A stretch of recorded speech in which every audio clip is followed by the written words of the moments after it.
In the dust of forgotten temples and beneath layers of crumbling stone lies a secret too vast, too ancient, and too terrifying to ignore. Long before recorded history, before Babylon, before Egypt, before even Adam, there walked beings upon this earth that were not entirely of this earth. They were called the Anunnaki. And according to some of the oldest writings known to mankind, they did not come in peace, nor did they come for war. They came for gold. 6,000 years ago, in the fertile lands of Sumer, now modern-day Iraq, a civilization blossomed with inexplicable speed. The Sumerians, often hailed as the first advanced human culture, brought writing, astronomy, agriculture, and sophisticated legal codes into the world seemingly overnight. But what their descendants failed to inherit was the origin of this knowledge. According to their own texts, they didn't invent it. It was given to them. These ancient people wrote of gods descending from the skies, powerful, luminous beings they called the Anunnaki. In cuneiform script etched into clay tablets, they described these gods not as metaphysical spirits, but as flesh and blood entities with complex hierarchies, emotions, rivalries, and most importantly, intentions. The tablets state clearly, the Anunnaki came from a distant planet called Nibiru, a wandering celestial body hidden from our modern telescopes, said to orbit the sun once every 3,600 years. Their civilization was old, advanced, and desperate. Their atmosphere was deteriorating. To repair it, they needed one thing: gold. Not for ornamentation, but for its reflective and conductive properties, vital for stabilizing their planet's environment. They discovered Earth, rich with this precious element, and came to mine it. But the toil was great, the labor unbearable. And so, they created a solution, a labor force that could endure Earth's hardships. They create us. They engineered humanity. Through genetic manipulation, they took the primitive hominids roaming the plains and fused them with their own essence. The result was Homo sapiens, a new species, intelligent and obedient, yet still tied to the earth. The first humans were not born. They were designed. The god Enki, a master of science and wisdom, was said to lead these experiments alongside Ninhursag, the goddess of birth. The result was the Adamu, possibly the origin of the biblical Adam. The parallels are chilling. A garden sanctuary, a forbidden tree, a rebellion, a flood. The Sumerian epics echo through the Bible, through the Torah, through every corner of spiritual tradition, as if whispering the same forgotten truth under 1,000 different masks. But the Anunnaki were not united. Some grew fond of humanity. Others feared them. Enlil, brother to Enki, saw mankind as a threat. Overpopulation, rebellion, chaos.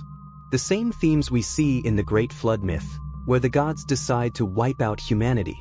But one man, Isidra, was warned by Enki. He built a vessel, survived the deluge, and preserved the human race. Does that sound familiar? Today, we know him as Noah. Across every ancient civilization, fragments of this story resurface. In Egypt, the gods Osiris, Isis, and Thoth descend from the heavens and gift mankind with knowledge. In Greece, Prometheus steals fire from the gods and gives it to man. In Mesoamerica, Quetzalcoatl arrives from the stars and teaches the people agriculture, writing, and astronomy. The names change. The message remains. Even the Dogon tribe of Mali, isolated in the heart of Africa, speak of beings from the Sirius star system who came in ships of fire. Long before modern astronomy, they described the orbits of Sirius B, an invisible star only confirmed by Western science in the 20th century. How did they know? And then there are the structures. Stone blocks weighing hundreds of tons, moved and aligned with impossible precision. The Great Pyramid of Giza, not a tomb, but a machine aligned with Orion's belt and the Earth's cardinal points. Baalbek, in Lebanon, where the trilithon stones each weigh over 800 tons. Who moved them? In South Africa, thousands of circular stone ruins scatter the landscape, some dated to over 200,000 years old, an area once rich in gold mines. Could this have been one of the first Anunnaki extraction zones? Mainstream history offers silence or vague theories. But the myths speak louder. What if the myths were not allegories, but memories? Today, the idea of ancient astronauts is ridiculed. But in 1976, author Zecharia Sitchin shocked the world by decoding the Sumerian tablets and suggesting a radical truth, that gods were astronauts. That we are not the pinnacle of evolution, but a byproduct of intervention. Critics dismissed him. Scholars ignored him. But the questions remain. Why did so many ancient cultures obsess over the stars? Why did they describe gods who walked among them, bred with them, taught them? Why do we find sudden leaps in human evolution, unexplained bursts of knowledge, and architectural feats we still can't replicate? And most haunting of all, why does our DNA show signs of manipulation? In recent decades, geneticists have discovered that humans carry what's called junk DNA, segments of code that seem to serve no clear purpose. Could these be remnants of Anunnaki experimentation? Clues left behind in our very cells? And what of Nibiru? Some believe it's real, a hidden planet on the edge of our solar system.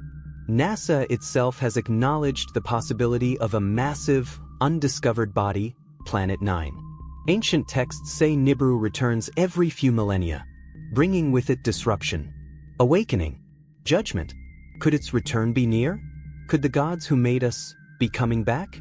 We are told that myths are stories, that gods are imaginary, that we are alone. But the past is not dead. It is not even past. Beneath the sands of Sumer, in the temples of Egypt, in the jungles of the Amazon, the truth waits to be rediscovered. A truth older than civilization. A truth written in stone, in stars, in blood. The Anunnaki were here. They shaped us. They ruled us. They left us. But perhaps they never truly went away.